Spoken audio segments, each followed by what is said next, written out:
우리의 언약이 되게 해 주실 줄로 믿고 예수님 이름 받들어 축복하며 기도하옵나이다. 아멘. 자, 사람들에게 다음에 문양을 보여주었습니다.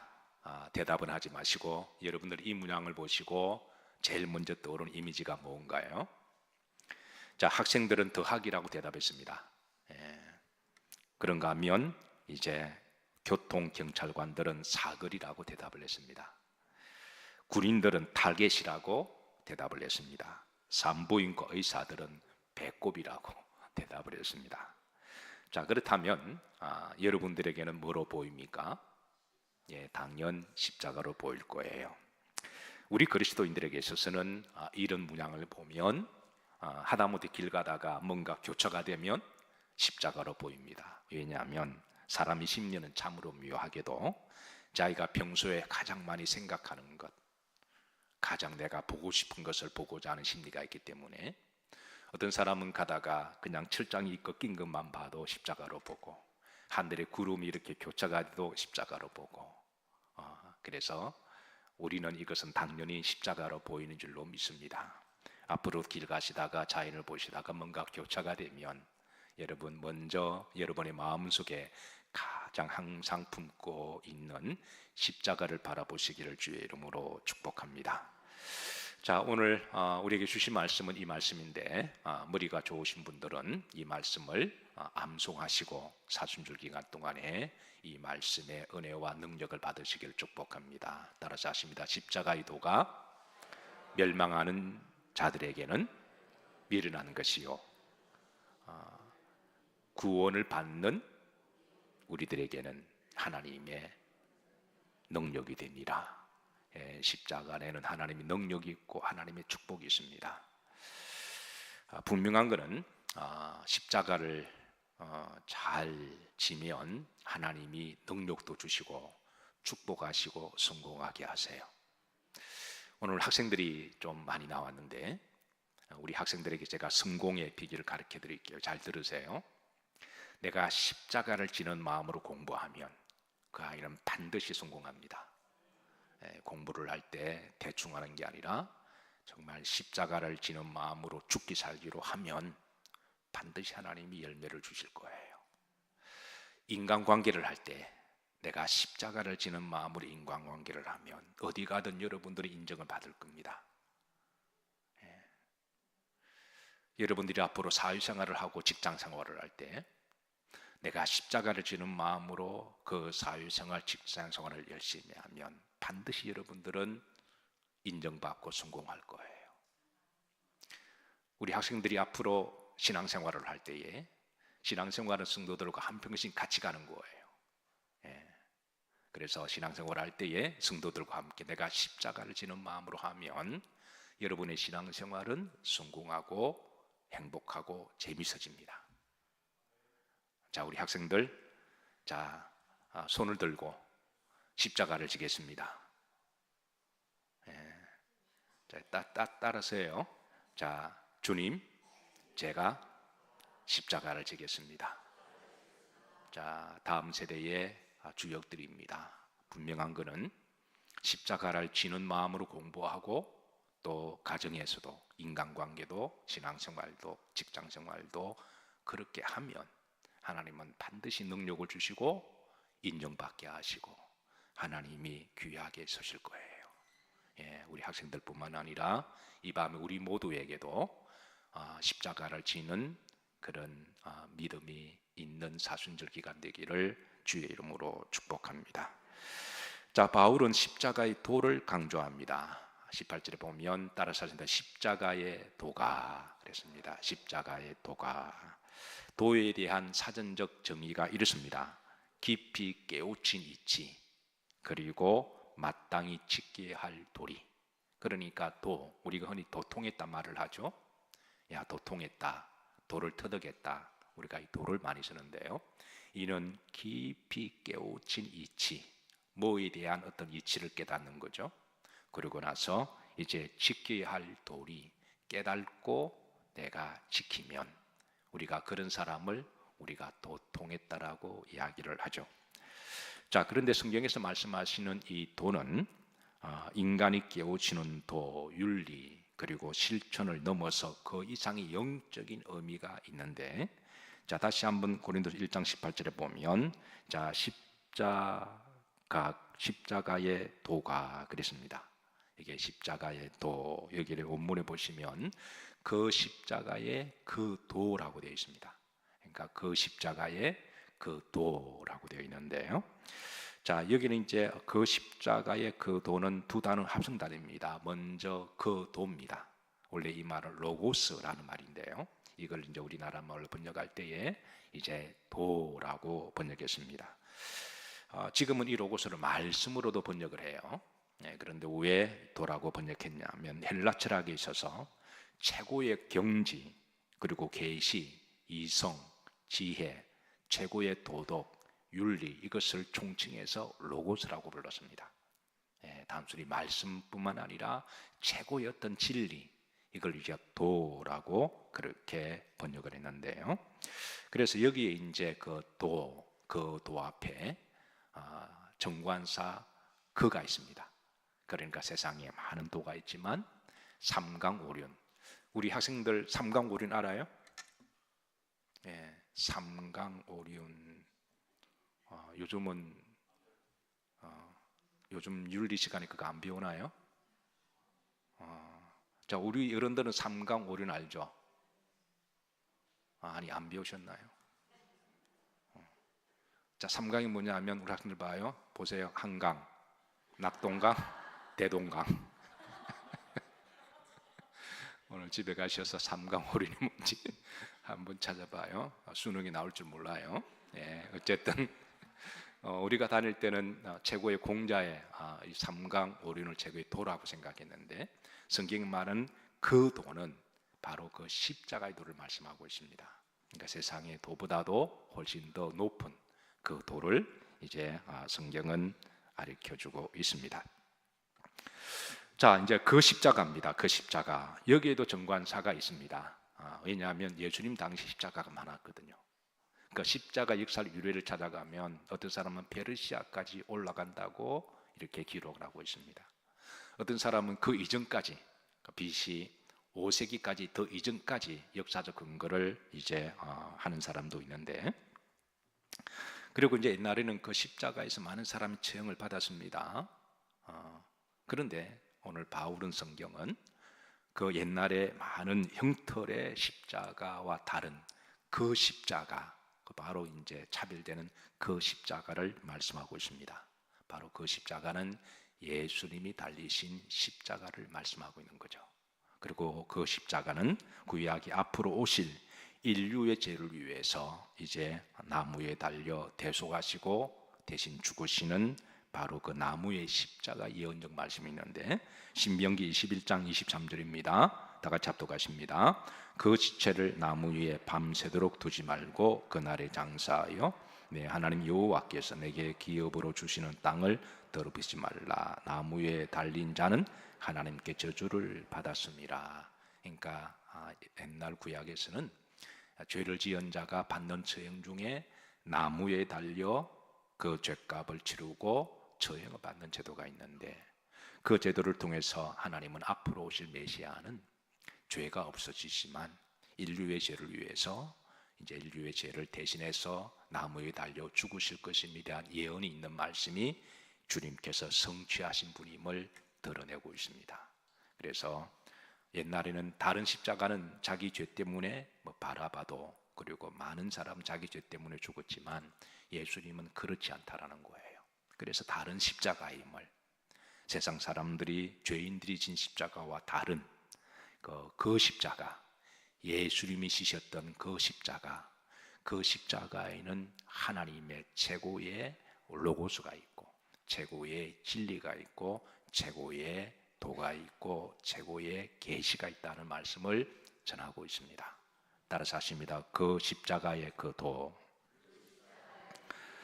자, 다시 18절의 말씀 보시면, 자, 화면 올려주세요. 여기에 보면 두 가지 역설적인 은혜가 있습니다. 자, 따라서 하십니다. 그 십자가의 도가 멸망을 받는 자들에게는, 그러니까 멸망이라는 단어, 멸망은 저주죠. 그리고 궁극적 지옥을 이야기합니다. 그래서 멸망을 받는 사람과 구원을 받는 사람의 역설적인 대조가 나옵니다. 그러나 세상에는 궁극적으로 나누면 지옥 갈 사람과 구원받는 사람으로 나누어져 있죠. 궁극적으로는 이제 지옥 가는 사람과 천국 가는 사람, 그리고 미련과 하나님의 능력이 대조가 되고 있습니다. 18절 안에 미련한 사람과 하나님의 능력을 받고 살아가는 사람, 바로 그 십자가 도에는 요 이중적인 역설의 은혜를 우리들에게 알려주고 있습니다. 자, 십자가 안에 감추어진 하나님의 능력입니다. 첫 번째, 따라서 하십니다. 죄를 알게 하는 능력입니다. 그 십자가의 도 안에는, 자, 디모데후서 1장 15절입니다. 합독합니다. 미쁘다 모든 사람이 받을 만한 이 말이요, 그리스도 예수님께서 죄인을 구원하시려고 세상에 임하셨다 하였도다. 죄인 중에 내가 괴수니라 그랬습니다. 자, 바울은 자신이 죄인 중에 내가 괴수다 그랬습니다. 언제 바울은 자신이 죄인임을 알았을까요? 바울은 한때 자기 의를 자랑하고 그렇게 주장하는 바리새파 중에 바리새파였어요. 어떤 점에 있어서는 자기 의에 충만한 사람이고 너무 지나칠 정도로 교만한 사람이었는데, 그런데 그가 십자가의 도를 알고 난 다음부터 내가 죄인인 것을 깨달았습니다. 그래서 다시 15절 보면 미쁘다 모든 사람이 받을 만한 이 말씀이요 그랬습니다. 이거는 누구나 다 이제 예수 그리스도를 만나면 내가 죄인인 것을 깨닫게 된다는 거예요. 예수 그리스도를 만나지 않고서는 사람은 자기 의 속에 살아가게 되는데요. 그래서 십자가의 도 안에는 내가 죄인임을 깨닫게 하는 하나님의 능력이 있었습니다. 베드로도 주님을 만나고 이렇게 고백합니다. 누가복음 5장 8절입니다. 합독합니다. 시몬 베드로가 이를 보고 예수님의 무릎 아래 엎드려 이르되 주여 나를 떠나소서 나는 죄인이로다. 베드로도 그 전까지는 자기가 착한 사람이라 생각했습니다. 뭐 남을 사기친 적도 없고 도둑질한 적도 없고 그리고 사람 죽인 일도 없고, 그래서 선량하게 착하게 갈릴리 그 어부의 바닷가에서 아침 일찍 일어나면 성실하게 근무를 하고, 그리고 나가서 고기 잡고, 그리고 고기를 잡아서 그리고 양심껏 팔고, 그리고 성실하게 그 돈을 가지고 가족을 부양하고, 뭐 그 정도로 인생 잘 살아가는 거죠. 남한테 피해 주지 않고 성실과 열심으로 땀 흘려 살아가는. 그래서 사람들이 착한 사람일수록 자기 의에 빠질 수가 있는데요. 그래서 베드로도 사도 바울도 한때 자기 의에 충만해서 뭐 이 정도면 괜찮지 않느냐 그렇게 생각했습니다. 그런데 십자가를 만나고 예수님을 만나고 베드로가 이렇게 고백합니다. 주님, 나는 죄인입니다. 그래서 우리가 예수님을 제대로 만나면 내가 죄인인 것을 깨닫게 됩니다. 여러분, 죄를 알게 되는 것 하나님의 능력입니다. 이것은 대단한 능력입니다. 어떤 사람은 한평생 자신이 죄인인 줄 모르고 살아가요. 자기가 의인인 거로 생각하고 자기 의에 빠지고, 이런 사람들은 마음에 교만이 있고요, 이런 사람들은 남을 정죄를 잘합니다. 남을 심판을 잘하고 남을 정죄를 잘해요. 왜냐하면 자기는 그래도 꽤 괜찮은 사람이라고 생각하거든요. 그런데 내가 정말 죄인이라고 생각하면 남을 정죄하는 것을 지극히 조심합니다. 왜? 나도 죄인인데요. 나도 죄인이니까 오히려 누가 잘못하는 걸 보면 정죄하고 비판하기보다는 긍휼한 마음을 가지는 거예요. 하나님, 저를 용서해 주시고 긍휼히 여기, 왜? 나도 긍휼히 여김을 받는 거니까. 그래서 우리의 죄에 깨닫는 것도 능력입니다. 여러분, 죄를 깨닫는 게 이거 아무나 깨닫지 못해요. 오직 그리스도를 만나야 깨닫습니다. 의외로 많은 사람들은, 특별히 착한 사람일수록 자기 의에 빠지며 살아가는 사람들이 의외로 많아요. 자, 여러분, 우리는 가끔 그런 안타까운 소식을 만나요. 어느 날 병원 갔더니 암이래요. 근데 그동안 몰랐던 거예요.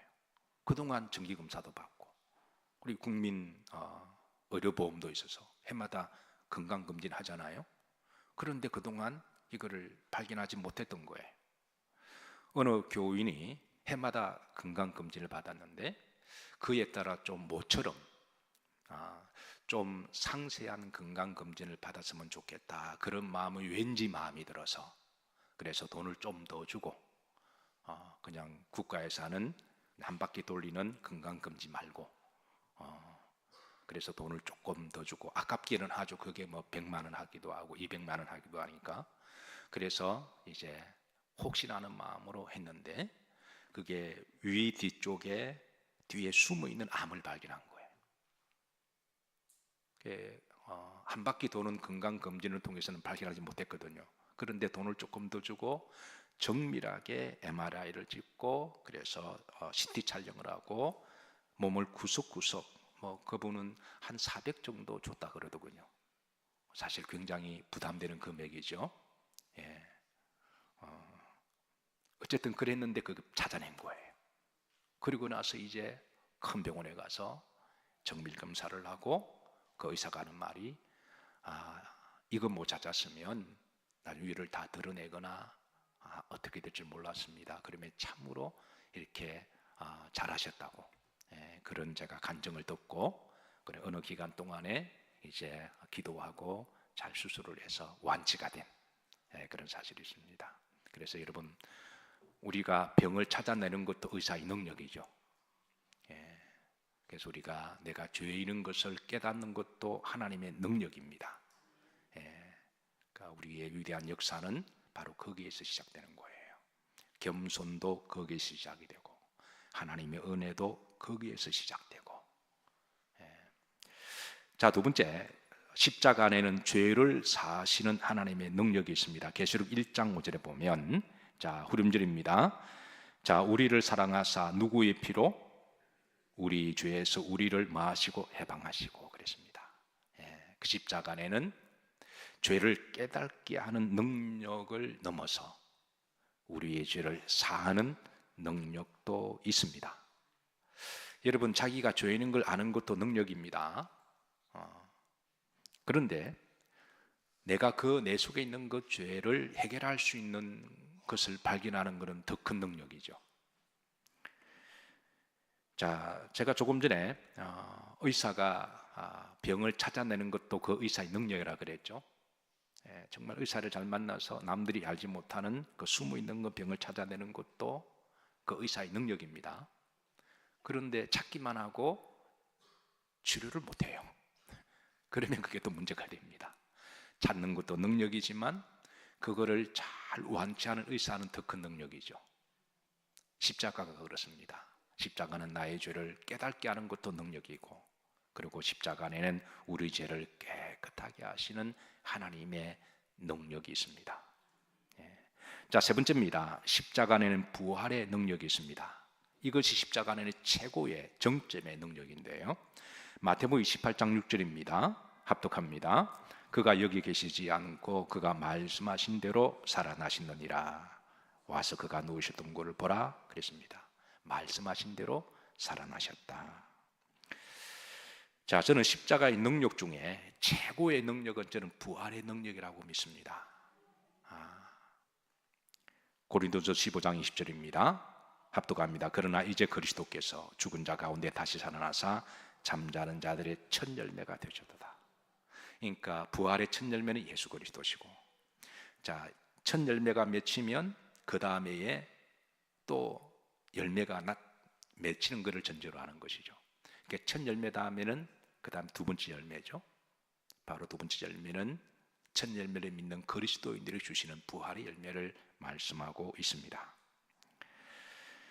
자, 다시 오늘 본문 말씀으로 돌아갑니다. 1장 18절에 십자가의 도가 멸망하는 자들에게는 미련한 것이요 구원을 받는 우리에게는 하나님의 뭐가 됨이라? 능력이 됨이라. 십자가의 최고의 능력은 부활의 능력입니다. 십자가의 도를 알지 못하면 그것은 뭐한 것이다? 미련한 것이다. 그리고 멸망받는 것이다.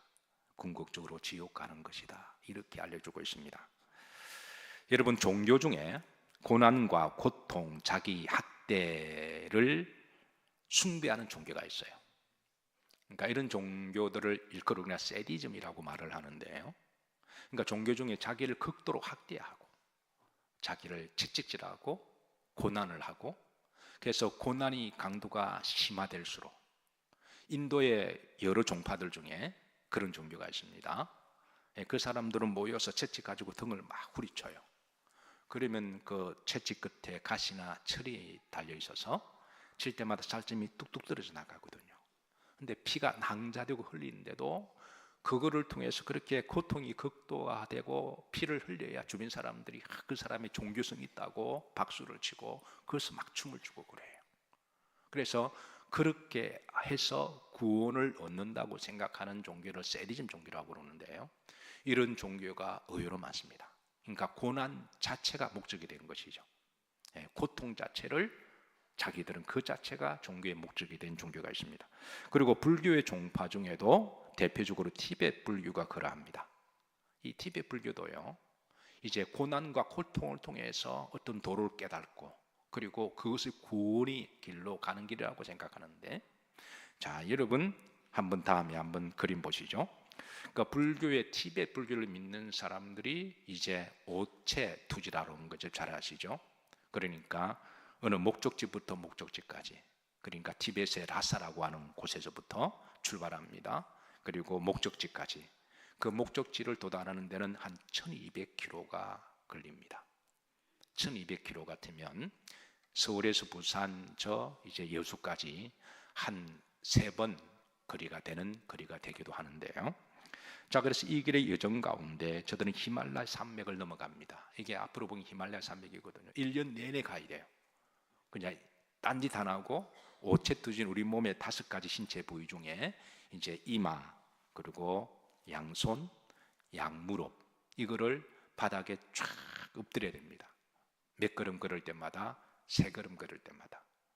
그러니까 한 100걸음 갖고 엎드리는 게 아니라 3걸음을 걷고 쫙 엎드리고, 이렇게 해서 히말라야 산맥을 넘어가요.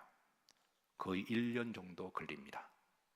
그래서 이제 저들은 이런 극도의 고난을 통해서 저들이 구원을 완성하고 그리고 극락왕생하며 도를 터득하려고 하는 것이 바로 이런 세디즘 종교의 특징들인데요. 자, 여러분, 그래서 이 마침내 그래 티베트의 나름대로 자기들끼리 신실한 종교인들은요, 평생 소원이 이제 오체투지하면서 이렇게 한번 순례를 마치는 겁니다. 이렇게 마치는데요, 이 순례길을 이제 1년 동안 마치고 나면 어떻게 될까요? 도를 깨달을까요? 골병듭니다. 왜냐하면 온무릎, 무릎이 다 나가버려요. 3걸음 걷고 쫙 엎드리면요, 이마는 그냥 두툼하게 혹 생기고요, 제대로 하면 그렇습니다. 골병 들어요. 왜 이렇게 미련할까? 그건 십자가의 도를 알지 못하기 때문에 그러는 거예요. 여러분 예수님 믿은 게 이런 복이라고 생각하셔야 됩니다. 세상에 거짓된 종교들이 얼마나 많은지를 모릅니다. 미련한 일입니다. 진리를 알지 못하면 자유가 없습니다. 그래서 요한복음 8장 32절에 따라 살면 진리를 알지니 진리가 너희를 자유케 하리라. 예수 그리스도 안에 자유가 있습니다. 십자가 안에는 우리 죄를 사해 주는 하나님의 대속이 있고 평안이 있습니다. 사람은 죄 문제 해결하지 못하면요, 늘 마음속에 불안과 두려움 속에 살아가요. 그런데 십자가의 도를 알면 우리는 때를 따라 실수도 하고 잘못도 하지만 그 십자가의 도가 죄를 깨닫게 하고 회개하게 하시고 죄를 사해 주시니까 우리는 다시 평안을 회복할 수 있는 거예요. 여러분, 진리를 안다고 하는 것은 복입니다. 십자가의 은혜를 값싸게 여기지 마시기를. 해마다 돌아오는 사순절 기간 가운데 우리 그리스도인들은 이 은혜가 너무 이렇게 풍성하고 좋으니까 그 은혜를 바람처럼 가볍게 여기는 경우도 있는데요, 오늘 금요 우리가 이제 연합속회 때 주신 말씀, 호세아 말씀 가운데 하나님이 주신 말씀이 유다야, 이스라엘아, 너희들은 내가 어떻게 하면 좋으리야. 내가 너희들에게 은혜를 내렸는데 너희들은 바람으로 은혜를 날려버렸도다. 이런 말씀을 주셨어요. 그러니까 하나님이 그동안 놀라운 은혜를 주셨는데 그 은혜를 너무 가볍게 여기는 거예요. 너무 쉽게 생각하고 십자가의 도도 그러지 않을까요? 여러분 이번 사순절 기간 동안에 다시 한번 십자가의 도를 묵상하시기를 주의 이름으로 축복합니다. 십자가의 무게와 하나님 은혜는 결코 가벼운 게 아닙니다. 그리고 그 도 안에는 하나님의 능력이 있습니다. 말씀을 정리합니다. 이 십자가의 도가 멸망을 받는 사람들, 십자가의 도를 알지 못하면 세상 사람들이 밀어나고 멸망을 받을 거지만, 그러나 십자가의 도를 알고 깨닫고 그 십자가의 믿음으로 살아가면 하나님이 능력을 주십니다. 저는 특별히 우리 학생들, 앞으로 인물들이 나오기를 주의 이름으로 축복합니다. 앞으로 금요일날 자주 나와요. 우리 학생부 시절은 금요일날 나와서 기도하는 것을 그냥 신앙의 당연한 거로 여겼습니다. 그럼 목사님 공부는요? 그래도 공부 잘했습니다. 그래도 하나님께 예배드리고 집에 가서 집중적으로 열심히 십자가 지는 마음으로 공부하면 하나님이 막 집중력을 주셔서 또 공부도 잘하게 하시고, 어차피 여러분 금요일날 여기 안 오면 여러분 잠자거나 TV 볼 거잖아요. 그러니까 여러분 루틴을 좀 잘 정해서 십자가를 지는 이 자세와 우리가 믿음을 가지면 하나님이 축복하십니다. 그리고 특별히 이 밤에 우리 학생들을 위해서 기도해 주시고 또 우리 속장들을 위해서 기도해 주세요. 이제 한 달에 한 번씩 성금요일 8시부터 우리 속장 영성 기도회가 있어서 하는데, 자 우리 속장들 손을 한번 들어보시죠. 자 오늘 여기 참석하신 속장님들, 자 손을 높이 드시고 따라서 하십니다. 주님, 제가 속장입니다. 이렇게 속장들을 기도해 주시고 또 우리 속장들 그렇게 기도하시고, 우리 청년부 겨울 수련을 위한 기도 제목을 올렸습니다. 좀 화면을 올려주시죠. 자, 다 같이 우리 이제 함께 합독하고 오늘 주신 말씀과 또 기도 제목 다 같이 함께 기도합니다. 합독합니다. 청소년부 겨울 수련회에 참여하는 모두가 나의 하나님을 인격적으로 만날 수 있기를, 십자가에 담긴 하나님의 사랑과 십자가의 능력을 경험하는 수련회가 되기를, 수련회를 진행하는 교육자와 교사들이 지치지 않도록 강건함을 주시고 은혜의 통로 역할을 잘 감당할 수 있도록, 수련회 기간 동안 모두의 안전을 위해 사단의 영적인 방위로부터 지켜주시고 십자가의 보혈로